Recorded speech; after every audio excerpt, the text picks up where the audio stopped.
नमस्कार मित्रों, आज मैं भूतकाल के एक दुर्लभ कम ज्ञात चलचित्र शिवरात्रि पर वीडियो बना रहा हूँ। शिवरात्रि 1954 का एक चलचित्र है जिसमें निरूपा रॉय, निरंजन शर्मा, त्रिलोक कपूर, मनहर देसाई, प्रवीण पॉल और अन्य ने अभिनय किया है। फिल्म का निर्देशन जयंत देसाई ने किया है। शिव के परम भक्त राजा चित्रवर्मा की कोई संतान नहीं थी। वर्षों की तपस्या के बाद उन्हें एक पुत्री की प्राप्ति हुई जिसका नाम सीमंतिनी रखा गया। परंतु राज ज्योतिषियों ने भविष्यवाणी की, वह अपने विवाह के पश्चात एक विधवा होगी। समय बीत गया, अब सीमंतिनी एक विवाह योग्य युवती के रूप में विकसित हो गई। एक दिन जब वह अपनी दासियों के साथ भ्रमण करने निकली, तो उसने एक शिकारी को घायल अवस्था में देखा। उसे राजभवन में ले जाया गया व उसका उपचार किया गया। शिकारी कोई अन्य नहीं बल्कि राजकुमार चित्रांगद थे। वह और सीमंतिनी की भेंट हुई एवं कामदेव की कृपा से दोनों में प्रेम हो गया। महाराज चित्रवर्मा ने परंपरागत रूप से अपनी पुत्री के स्वयंवर की व्यवस्था करने का निर्णय लिया। स्वयंवर में न तो राजकुमार चित्रांगद उपस्थित हुए न ही कोई अन्य भूप। इससे आहत होकर सीमंतिनी ने अपने जीवन का अंत करने का निर्णय लिया एवं नदी में छलांग लगा दी।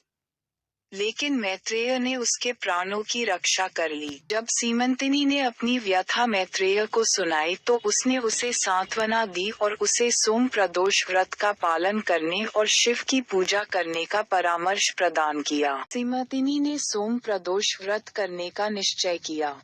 इस प्रकार व्रत संकल्प करके वह पुनः राजभवन लौट आई व पूजा व व्रत के प्रभाव से चमत्कार घटित हुआ। सीमंतिनी को समाचार प्राप्त हुआ कि राजकुमार चित्रांगद विवाह का प्रस्ताव लेकर आ रहे हैं। सीमंतिनी तथा चित्रांगद का विवाह संपन्न हो जाता है, परंतु विवाह की प्रथम रात्रि को ही राजकुमार चित्रांगद को युद्ध भूमि हेतु राजभवन त्यागना पड़ता है। उसी समय अकाल फैल गया। लोग भूखे मर रहे थे। इन दुर्भाग्यपूर्ण घटनाक्रमों के कारण राजकुमार की चाची कर्कती ने सीमंतिनी को दुर्भाग्य के साथ जन्म लेने वाली के रूप में प्रचारित किया एवं कर्कटी ने इन समस्त घटनाक्रमों के लिए सीमंतिनी पर आरोप लगाया। कर्कटी ने उसे प्रताड़ित किया और कहा कि यदि उसके भगवान ने वर्षा नहीं की तो उसे जीवित भस्म कर दिया जाएगा। सीमंतिनी ने प्रार्थना की जिसके परिणाम स्वरूप स्वर्ग के माध्यम से वर्षा हुई।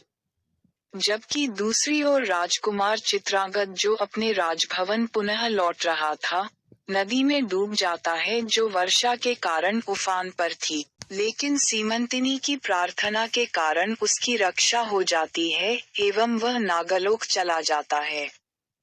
लेकिन जब नागराज तक्षक को ज्ञात हुआ कि चित्रांगद शिव के भक्त हैं, परिणाम स्वरूप उन्होंने चित्रांगद के साथ अपनी नाग सेना भेजी व उसको एक उड़ने वाला अश्व व एक आभूषण मणि प्रदान की। यहाँ राजकुमार के दुष्ट चाचा चंद्रसेन ने सीमंतिनी के साथ बलपूर्वक दुराचार करने का प्रयास किया, परंतु उसी समय नागों ने आक्रमण कर दिया, जिसके कारण सीमंतिनी वहां से निकल सकी।